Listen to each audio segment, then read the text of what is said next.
Viral di media sosial, sebuah rekaman video memperlihatkan aksi seorang pria yang diduga merupakan orang dengan gangguan jiwa, ODGJ, berhasil menggugah hati masyarakat.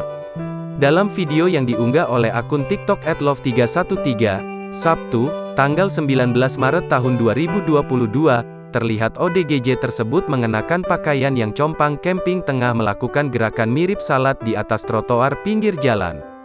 Tampak, pria itu sangat khusyuk melakukan gerakan salat tersebut hingga memejamkan matanya. Di sekitarnya pun terlihat sejumlah orang yang membiarkan ODGJ itu salat sekalipun di tengah keramaian jalan.